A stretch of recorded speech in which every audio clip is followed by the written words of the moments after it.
बहुत समय पहले की बात है। चंदनपुर नाम का एक शांत और सुंदर गांव हुआ करता था। वहां के लोग अपनी मेहनत और ईमानदारी के लिए जाने जाते थे। उसी गांव के एक आखिरी छोर पर टूटी हुई दीवारों वाला एक छोटा सा घर था। उस घर की छत भले ही कमजोर थी, लेकिन उसके भीतर रहने वाले रिश्तों की डोर बहुत मजबूत थी। वहां रहता था नौजवान किशन और उसकी बूढ़ी माँ। माँ ओ माँ, अगर कुछ बनाया है तो जल्दी से परोस दे। आज ना जाने क्यों पेट में जैसे चूहे दौड़ रहे हैं। बहुत जोरों की भूख लगी है माँ। बेटा, घर में अन्न का एक दाना भी नहीं बचा है। चूहा तो कल शाम से ठंडा पड़ा है। बनाने को कुछ है ही नहीं, तो तुझे खिलाऊं क्या? अब इस बुढ़िया के शरीर में इतना दम नहीं रहा कि बाहर जाकर मजदूरी कर सकूं और 2 वक्त की रोटी का इंतजाम करूं। माँ, तुम हिम्मत मत हारो। बस कुछ ही दिनों की तो बात है। जैसे ही मुझे मेरी काबिलियत के हिसाब से अच्छी नौकरी मिल जाएगी, हमारे यह सारे दुख, ये गरीबी सब खत्म हो जाएंगे। सब सही हो जाएगा माँ, देख लेना। बेटा, तुम्हारी इसी बड़ी नौकरी के इंतजार में आज हमारी यह हालत हो गई है। हम दाने दाने को मोहताज हो गए हैं। अगर तुम आज भी काम ढूंढने नहीं निकले तो शायद मैं भूख से ही दम तोड़ दूंगी। अब और सब्र नहीं होता मुझसे। माँ, बस आज आपने मेरी आंखें खोल दी। मैं आपसे आज एक वादा करता हूँ, अगर आज मैं कोई मड ढूंढ कर नहीं लाया, अगर आज मैंने अपनी मेहनत की कमाई से आपकी भूख नहीं मिटाई, तो मैं इस चौखट पर वापस कदम नहीं रखूंगा। अब कुछ करके ही लौटूंगा माँ। रामू इतना बोलकर घर से निकल गया। वो कभी इधर जाता तो कभी उधर जाता। उसे कहीं भी काम नहीं मिला। वो पसीने में भीगा टूटे मन से घर की ओर लौट ही रहा था कि रास्ते में उसे गांव का मुखिया मिल गया। मुखिया कहने को तो गांव का रक्षक था, लेकिन असल में वो बेहद कंजूस और कपटी स्वभाव का इंसान था। अरे रामू, बेटा क्या हुआ? मुंह क्यों लटका रखा है? ऐसे उदास होकर कहां से आ रहे हो? नमस्ते मुखिया जी। दरअसल बात ऐसी है कि मैं सुबह से काम ढूंढ रहा हूँ, पर कहीं कुछ नहीं मिला। घर में खाने को दाना नहीं है। अरे बेटा, काम नहीं मिलता तो कोई बात नहीं, अपना हुनर दिखाओ।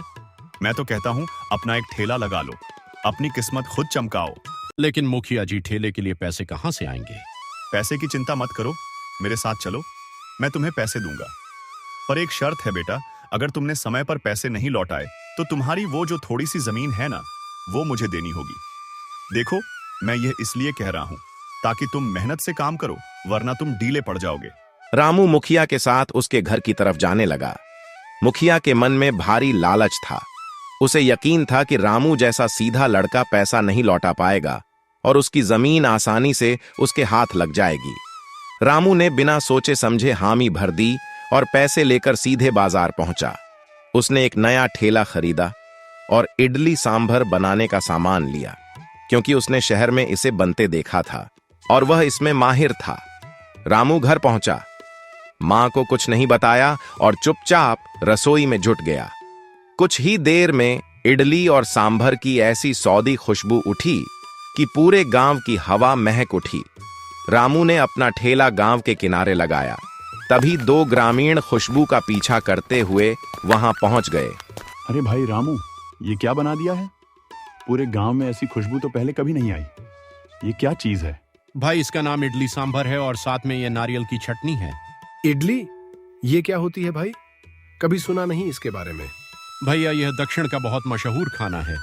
आप बस एक बार चक्कर देखिए। मैं दावा करता हूं कि आपकी आत्मा तृप्त हो जाएगी।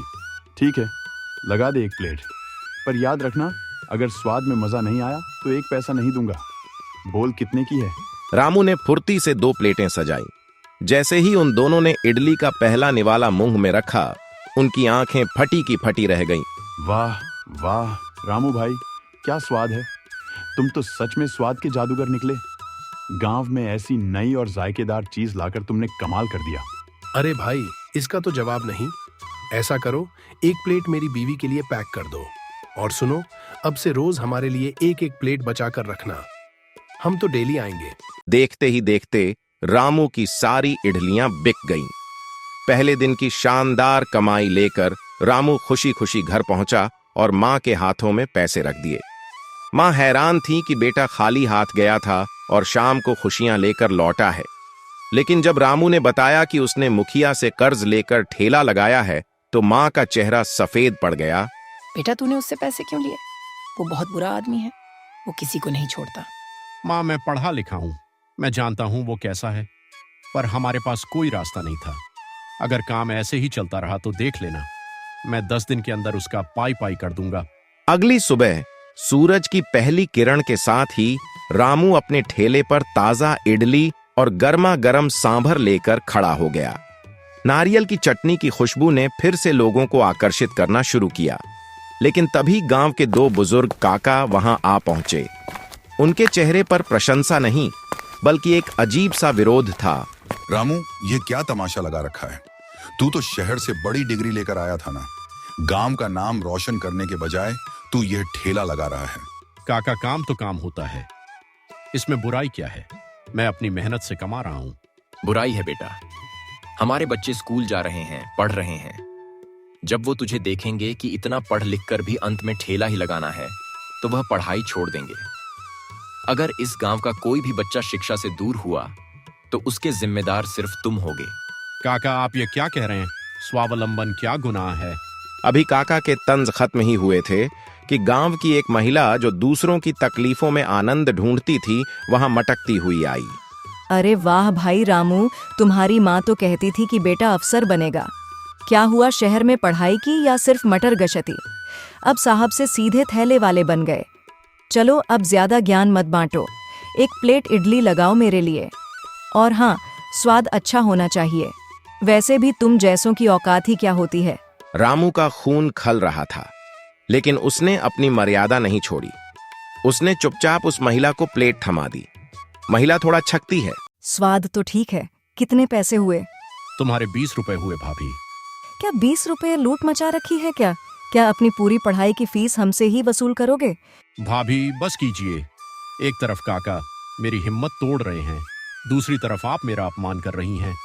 अब आप सब यहां से जाइए, वरना मुझे मजबूरी में पुलिस को बुलाना पड़ेगा। जैसे ही पुलिस का नाम आया, काका और वो महिला पैर दबाकर वहां से भाग निकले। रामू अकेला खड़ा अपनी किस्मत पर नहीं, बल्कि समाज की इस सोच पर रो रहा था। रामू उदास खड़ा अपनी इडलियों को देख रहा था। तभी एक परदेसी बाबू उसके ठेले पर आए। भाई, इस छोटे से गांव में ऐसी लाजवाब खुशबू, यह इडली तुम बना रहे हो? यार, महक देखकर ही मुंह में पानी आ गया। जल्दी से एक प्लेट लगाओ। ठीक है भाई, थोड़ी देर रुको। हैरानी की बात है, क्या तुम मेरे यहाँ शहर में काम करोगे? मुझे तुम जैसे काबिल लड़के की जरूरत है। नहीं भाई, मैं अब किसी की नौकरी नहीं करूंगा। मैं यहाँ अपनी खुद की पहचान बनाना चाहता हूँ। वाह, तुम्हारी सोच को सलाम है। चलो अब खिलाओ अपने हाथ का जादू। जैसे ही बाबू ने पहली इडली खाई, उनके मुंह से वाह निकल गया। सच में तुमने तो मुझे दक्षिण भारत की याद दिला दी। बहुत जल्द मैं अपने दोस्तों को यहाँ लेकर आऊंगा। कितने पैसे हुए? सिर्फ 20 रुपए हुए साहब। ये लो 100 रुपए 20 तुम्हारी प्लेट के और 80 तुम्हारे बोलने के अंदाज। तुम्हारी शिक्षा और तुम्हारे इस अटूट हुनर के लिए। इसे मना मत करना। मैं प्रेस में काम करता हूँ, अखबार छापता हूँ।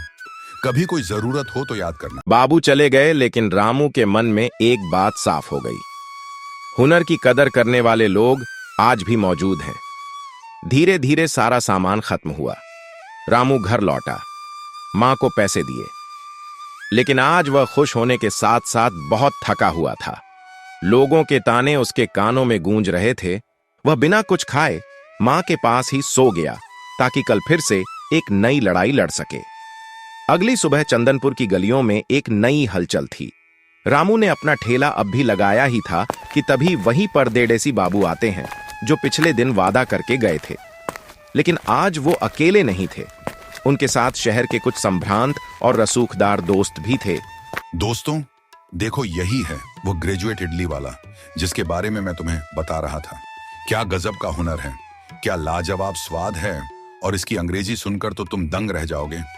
चलो भाई रामू, मेरे दोस्तों को भी अपने हाथ का जादू चखाओ। जी साहब, अभी लगाता हूँ।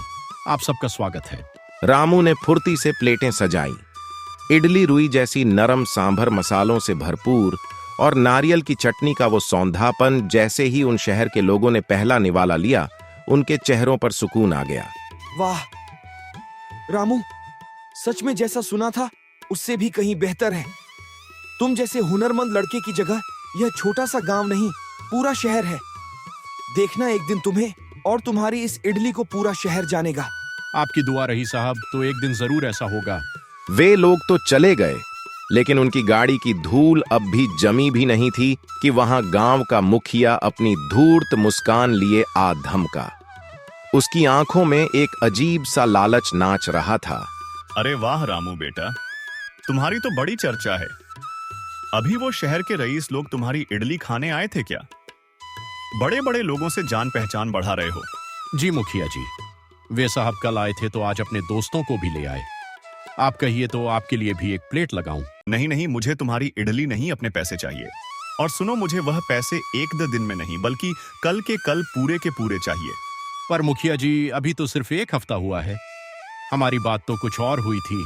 मैं आपको कल आधे पैसे दे सकता हूं और बाकी के आधे अगले 7 दिनों में चुका दूंगा। आप तो जानते हैं अभी काम नया है। मुखिया के दिमाग में तो कुटिलता का पहाड़ा चल रहा था। उसने सोचा कि अगर वह अभी पूरा पैसा मांगेगा तो रामू दे नहीं पाएगा। फिर वो उसका ठेला जब्त कर लेगा और शहर से कोई सस्ता कारीगर लाकर बैठा देगा। फिर सारी कमाई मुखिया की होगी। देख बेटा, मुझे यह गणित मत समझा। मुझे कल सुबह तक मेरा पूरा पैसा चाहिए, वरना अपनी जमीन और इस ठेले को भूल जाना। मैं नहीं जानता तू कहां से लाएगा। मैं जा रहा हूं, याद रखना कल सुबह। मुखिया इतना बोलकर पैर पटकते हुए चला गया। उसके जाने के बाद जैसे समय ही थम गया हो। पूरे गांव में मुखिया के डर से या उसकी साजिश की वजह से दोपहर तक एक भी ग्राहक रामू के ठेले पर नहीं आया। जो लोग कल तक तारीफ कर रहे थे वे भी आज कतरा कर निकल रहे थे। सूरज ढलने को था और रामू का आधा से ज्यादा सामान आज बच गया था। वो उदास मन से अपने घर चला गया। अगली सुबह मालिक अनर्थ हो गया। नहीं नहीं, गजब हो गया। अपना गांव अखबार में छप गया। क्या है रे? क्या मेरा गांव अखबार में छप गया है? मालिक गांव नहीं, वो रामू और उसकी इडली छपी है। पूरे पन्ने पर उसकी तस्वीर है और लिखा है ग्रेजुएट इडली वाले का हुनर, शहर के रईस हुए मुरीद। मुखिया ने जब सुना कि रामू अब साधारण लड़का नहीं रहा बल्कि एक मशहूर हस्ती बन गया है तो उसका लालच तुरंत पासा पलट गया। उसने सोचा कि अगर वो रामू का साथ देगा तो उसका नाम भी ऊंचा होगा। वो तुरंत रामू के घर पहुंचा जहां गांव वालों की भीड़ लगी थी। अरे भाई, हटो हटो, हमारे गांव के गौरव रामू को बधाई देने दो। रामू बेटा, मैंने तो कल सिर्फ तुम्हारी परीक्षा ली थी ताकि तुम मेहनत करना ना छोड़ो। पर मुखिया जी, आपके पैसे? अरे कौन से पैसे? अपना कर्जा जब मन करे तब देना बेटा, उसकी कोई जल्दी नहीं है। पर मेरी एक ही शर्त है, तुम्हारी दुकान अब गांव के किनारे नहीं बल्कि गांव के बीचों बीच मुख्य चौक पर खुलेगी और हर रोज खुलेगी। क्यों गांव वालों, सही कहा ना? तो दोस्तों, क्या सीखें? कोई भी काम छोटा या बड़ा नहीं होता। छोटा या बड़ा उसे करने वाला इंसान और उसकी सोच होती है।